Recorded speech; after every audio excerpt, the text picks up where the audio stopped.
Vamos lá, saudações a todos. Vamos para a nossa segunda aula aí. Na verdade, já dei uma introdução, né? Sobre o que seria o desenho, que ele estaria dividido em duas formas de organização. Seria o desenho de criação e o desenho de observação. Eu decidi começar pelo desenho de criação porque ele acaba dando uma base muito boa para a gente, né?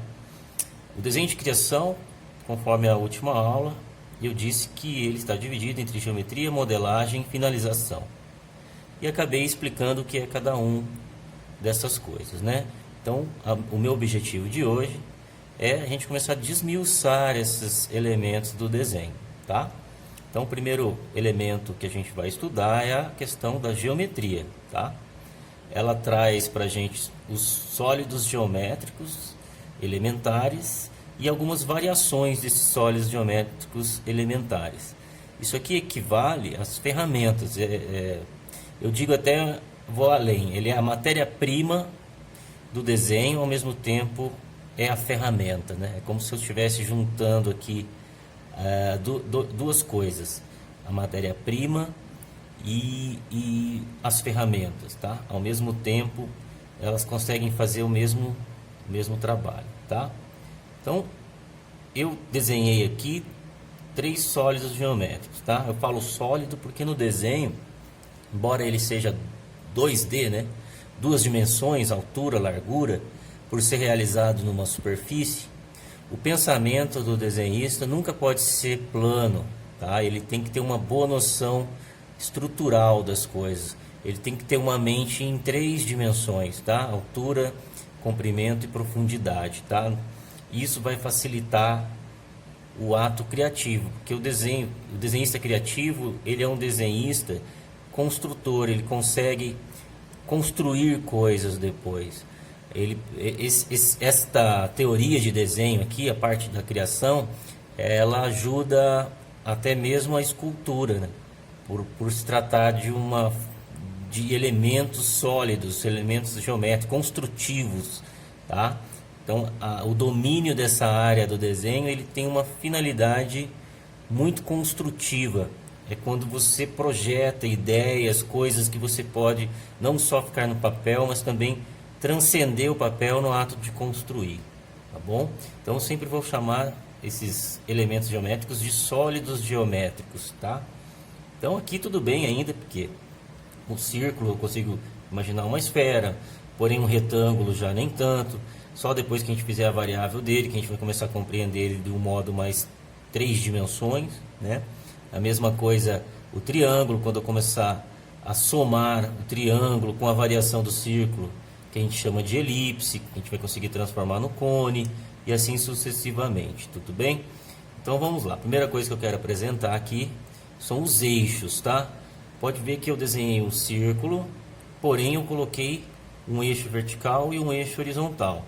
Eu já cheguei a comentar sobre isso, né? Que aqui tem que estar bem dividido para a gente poder ter uma boa noção de espaço, se o círculo está do nosso agrado, né?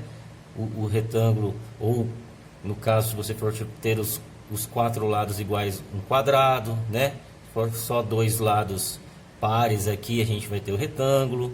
E a mesma coisa aqui, o triângulo, dividindo no meio aqui, né? Eu desenhei desta forma porque isso aqui vai dar um encaixe, como se fosse um Lego depois, como se fosse aquele brinquedinho de montar e desmontar, né? É isso que a gente vai acabar fazendo com o desenho. Então é bem legal se você puder decorar, que o círculo tem um eixo horizontal, os retângulos aqui já vão ter só um eixo vertical, né? E o triângulo só um eixo vertical. E porque ele tem linhas, né, que já servem de apoio aqui, onde a gente vai encaixar depois a elipse, né? É como se esse eixo e esse eixo fizesse o mesmo papel aqui, ó, do círculo, como eu estou demonstrando aqui, tá? Então, é legal você que é bem iniciante e às vezes tem dificuldade de desenhar qualquer coisa, você pegar essas formas aqui que eu estou apresentando para você e treinar elas. Você tem que estar afiado com essa forma, com essas formas aqui, tá? Você tem que praticar em cima do básico. Ninguém vai subir o Everest de cima para baixo. Então é legal entender que isso aqui é a base. É o que vai fazer com que você entenda o processo de desenhar.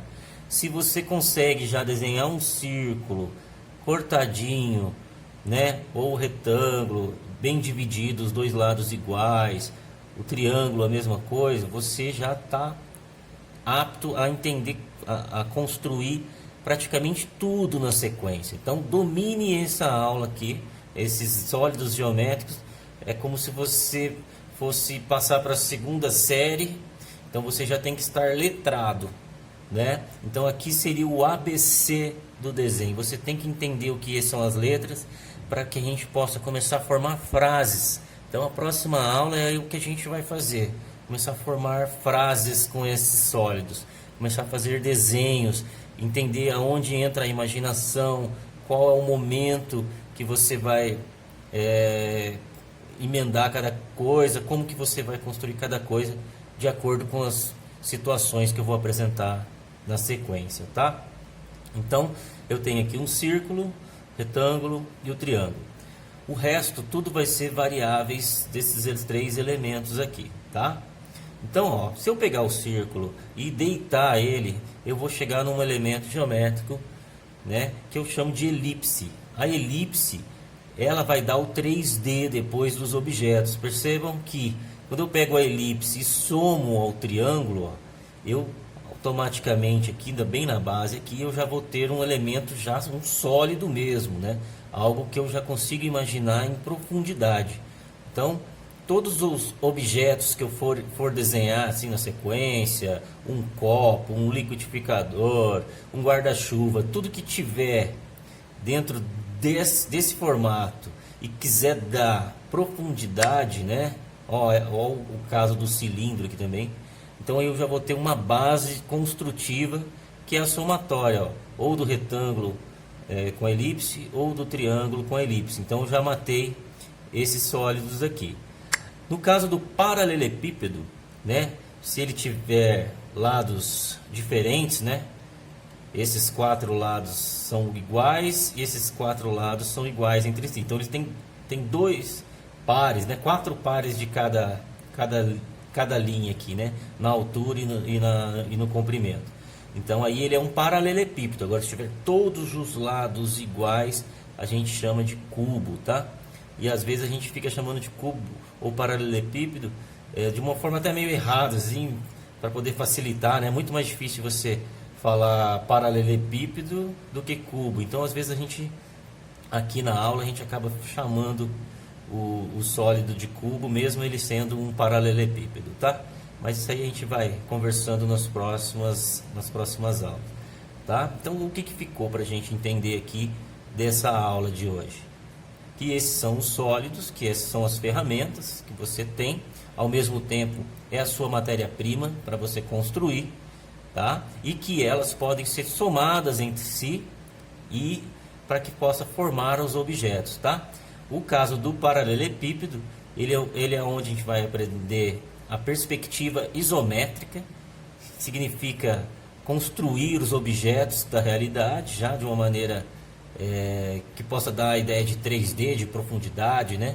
É a primeira noção de perspectiva, né? O sólido geométrico aqui do paralelepípedo.